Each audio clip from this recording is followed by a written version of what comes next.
비결이 뭐야, 야네크? 토마스의 거듭된 질문에 야네크는 그만 실수를 하고 말았습니다. 그가 물고기를 주시는 거야. 내가 가장 큰 물고기를 돌려드리면 다음날 또 가득 채워주시지.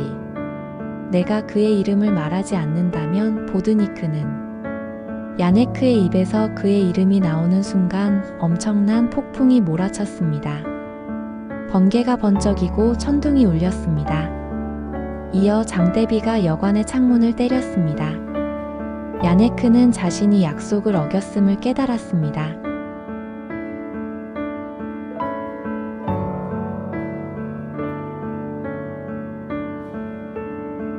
체코 보헤미아 시골의 작은 마을을 상상해 보세요.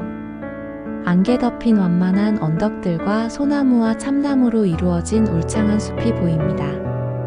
그리고 마을 가장자리에는 깊고 어두운 연못이 있지요. 이것은 그냥 평범한 연못이 아닙니다. 바로 물의 정령 보드니크의 집입니다. 보드니크는 초록색 피부를 가진 남자의 모습을 하고 있습니다. 항상 젖어 있어서 초록색 벨벳 코트에서는 언제나 물이 뚝뚝 떨어집니다. 손에는 빨간 장갑을 끼고 있고요. 보드니크는 인간의 영혼을 수집합니다. 그는 그것들을 작은 도자기 항아리에 담아 연못 속 궁전의 선반 위에 눕혀 놓아둡니다. 밤에 주에 깊게 귀를 기울이면 그들의 희미한 울음소리를 들을 수 있습니다. 한편 연못가 작은 오두막에는 야네크라는 어부가 살고 있었습니다. 아내 헬레나와 7살 된 딸 마렌카와 함께 말이죠. 그들은 가난했지만 정직한 사람들이었습니다. 그런데 요즘 야네크는 걱정이 많아졌습니다. 어쩐 일인지 물고기가 잡히지 않기 때문이죠. 그날 저녁에도 가족은 묽은 수프만을 먹었습니다. 겨우 허기만 달랜 딸을 침대에 눕힌 야네크는 자장가를 불러주었습니다. 그가 어렸을 때 어머니가 밤마다 불러주었던 바로 그 노래였습니다. 자라 아가야. 자라. 작은 눈을 감아. 아이가 겨우 잠이 들자 야네크는 참았던 한숨을 쉬었습니다. 딸을 배불리 먹일 수 있다면 뭐든 할 수 있을 것 같았습니다. 그는 마렌카의 이마에 키스하며 말했습니다. 내일은 꼭 물고기를 많이 가져올게. 구름이 달을 가린 어두운 밤. 야네크는 연못가에서 달빛을 보며 속삭였습니다. 처음에는 아무 일도 일어나지 않았습니다. 하지만 계속 간절하게 기도하자 갑자기 연못 표면에서 거품이 일기 시작했습니다. 이어 차가운 안개 속에서 천천히 사람 형상을 한 무언가가 모습을 드러냈습니다. 물에 흠뻑 젖은 초록색 피부의 남자. 바로 보드니크였습니다. 누가 내 잠을 깨우느냐? 야네크가 두려운 표정으로 말합니다. 제 가족이 굶주리고 있습니다. 도와주십시오. 왜 내가 너를 도와야 하지? 난 너한테 원하는 것이 없는데. 뭐든 말씀해 주십시오. 제가 할 수 있는 일이라면 당신을 위해 봉사하겠습니다. 순간 야네크 주위를 빙빙 돌던 보드니크의 눈이 호기심으로 빛났습니다. 그는 사실 인간과 거래하는 것을 즐겼습니다. 좋아. 너에게 물고기를 주마. 단 2가지 조건이 있다. 첫째, 매일 가장 큰 물고기를 나에게 돌려보내야 한다. 둘째, 절대 다른 사람에게 내 이름을 말하거나 우리 거래를 밝히면 안 된다. 야네크는 잠시 망설였습니다. 정령과의 거래는 신중해야 합니다. 조금이라도 실수를 하면 엄청난 재앙이 따르기 때문이죠. 그러나 굶주리고 있는 딸과 아내의 얼굴을 생각하며 야네크는 결심했습니다. 2가지 조건에 동의합니다. 이렇게 거래는 성사되었습니다. 보드니크는 물속으로 사라졌고 이윽고 아침이 밝았습니다. 물의 정령은 약속대로 야네크의 그물을 온갖 물고기로 가득 채워주었습니다. 기쁨에 찬 야네크는 약속대로 금빛 잉어를 연못에 돌려보냈습니다. 가장 큰 물고기는 당신의 몫입니다. 얼마간의 시간이 지났습니다. 야네크의 삶은 나아졌습니다. 더 이상 굶주리지 않았고 생선을 판 돈으로 집도 고칠 수 있었지요. 마을 사람들이 수군거리기 시작했습니다. 그들은 갑자기 많은 고기를 잡는 야네크의 비결을 알고 싶었습니다. 그러나 야네크는 그저 운이 좋았을 뿐이라며 얼버무렸습니다. 몇 달이 흘러도 야네크는 계약에 충실했습니다. 그는 매일 가장 큰 물고기를 연못에 돌려보냈고 보드니크에 대해 한마디도 하지 않았습니다. 헬레나는 어렴풋이 그 거래를 눈치챘지만 질문하지 않았습니다. 구태여 문제를 만들고 싶지 않았기 때문입니다. 지금 이 상태가 만족스러웠으니까요. 하지만 탐욕스러운 여관 주인 토마스는 달랐습니다. 어느 날 저녁 그는 야네크를 여관으로 불러 정신을 혼미하게 만드는 독한 술을 마시게 했습니다. 한 잔이 두 잔이 되고 세 잔이 되었습니다. 병 속에 담긴 술이 거의 다 비워질 무렵 야네크의 의지는 점점 약해졌습니다. 비결이 뭐야, 야네크? 토마스의 거듭된 질문에 야네크는 그만 실수를 하고 말았습니다. 그가 물고기를 주시는 거야. 내가 가장 큰 물고기를 돌려드리면 다음 날 또 가득 채워주시지. 내가 그의 이름을 말하지 않는다면 보드니크는. 야네크의 입에서 그의 이름이 나오는 순간 엄청난 폭풍이 몰아쳤습니다. 번개가 번쩍이고 천둥이 울렸습니다. 이어 장대비가 여관의 창문을 때렸습니다. 야네크는 자신이 약속을 어겼음을 깨달았습니다. 그는 비에 흠뻑 젖은 채 연못을 향해 달렸습니다. 하지만 야네크가 아무리 애원해도 보드니크는 나타나지 않았습니다. 지친 몸을 이끌고 집으로 돌아온 야네크는 큰 소리로 마렌카의 이름을 불렀습니다. 그러나 그녀는 어디에도 보이지 않았습니다. 야네크는 무슨 일이 일어났는지 알아차렸습니다. 보드니크가 그의 딸을 데려간 것입니다. 그는 비틀거리며 다시 연못으로 달려갔습니다. 야네크는 폭풍 속에서 처절하게 외쳤습니다. 보드니크, 제발 내 딸을 돌려주세요. 그러자 수면이 격렬하게 소용돌이치며 분노에 찬 보드니크가 나타났습니다. 너는 약속을 어겼다.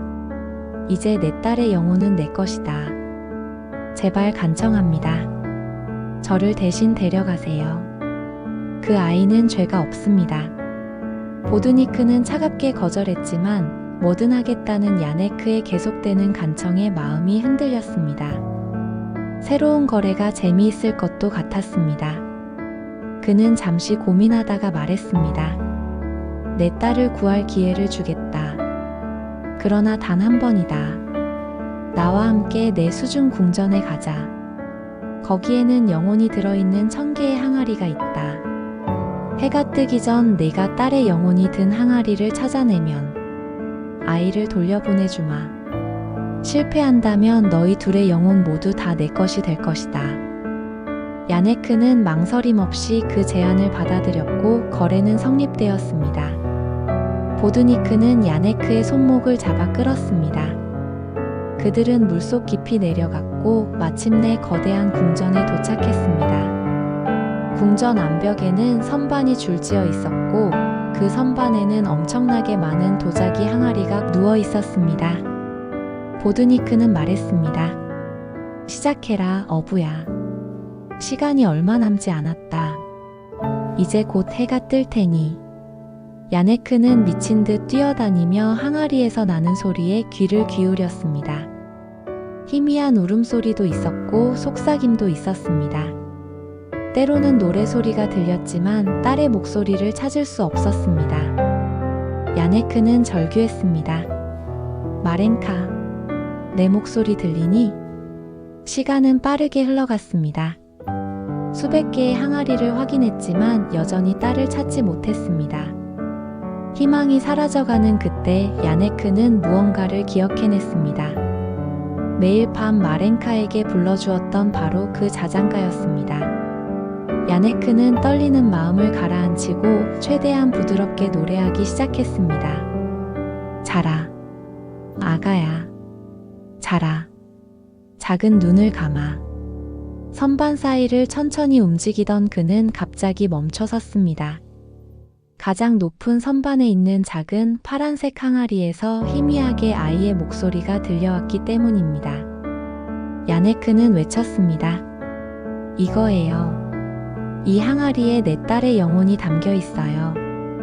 보드니크는 믿을 수 없다는 표정이었습니다. 어떻게 확신하지? 야네크는 단호하게 말합니다. 아버지는 자기 아이의 목소리를 압니다. 보드니크는 마지못해 고개를 끄덕였습니다. 너는 아이를 찾았다. 약속한 대로 항아리를 가지고 가라. 마른 땅에서 바로 세우면 아이의 영혼이 자신의 몸으로 돌아갈 것이다. 야네크는 소중한 항아리를 가슴에 안고 보드니크와 함께 수면으로 올라왔습니다. 폭풍이 지나고 동이 트기 시작했습니다. 야네크가 집에 도착했을 때 헬레나가 차가운 마렌카를 안고 있었습니다. 연못 근처에서 찾았어요. 하지만 아이 몸이 너무 차가워요. 야네크는 테이블에 항아리를 올려놓고 조심스럽게 바로 세웠습니다. 잠시 후 항아리에서 흘러나온 부드러운 연기가 마렌카를 감싸 안기 시작했습니다. 그 기운이 아이의 피부로 스며들자 마렌카는 숨을 쉬며 눈을 떴습니다. 혈색이 돌아온 아이의 뺨은 붉게 물들기 시작했습니다. 아이가 입을 열었습니다. 초록색 남자가 나오는 이상한 꿈을 꿨어요. 그날 밤 야네크는 헬레나에게 모든 것을 고백했습니다. 보드니크와의 거래와 자신의 실수, 그리고 그들이 치를 뻔했던 끔찍한 대가 등 이 모든 이야기를 들은 헬레나는 당황했습니다. 다시는 마렌카를 위험에 빠뜨리고 싶지 않았습니다. 부부는 연못으로부터 멀리 떨어진 곳으로 도망갈 계획을 세웁니다. 다음 날 아침 가족이 마을을 떠나기 위해 집을 나서려는데 문 앞에는 빨간 장갑 한 짝과 편지가 놓여 있었습니다.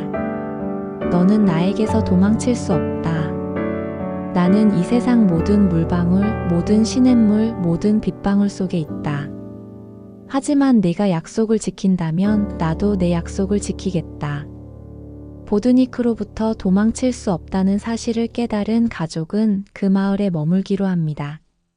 그리고 야네크는 다시 연못에서 물고기를 잡기 시작했습니다. 그는 매일 가장 큰 물고기를 보드니크에게 돌려보냈고 다시는 그에 대해 말하지 않았습니다. 세월이 흘렀습니다. 마렌카의 영혼이 잠시나마 정령의 궁에 머물렀기 때문일까요? 그녀는 폭풍과 홍수를 예측하는 특별한 능력을 가진 아름다운 여성이 되었습니다. 이후 야네크와 헬레나는 매사에 감사하며 평생 검소한 삶을 살았습니다. 그리고 사소한 약속도 지키려고 노력했습니다. 오늘날 체코 공화국을 여행하면 많은 연못과 강가의 보드니크 조각상을 볼 수 있습니다. 어떤 사람들은 지금도 보드니크를 위해 작은 선물을 남겨두기도 합니다. 물고기, 꽃, 동전 같은 것들 말이죠. 바로 자신의 안전을 위해서.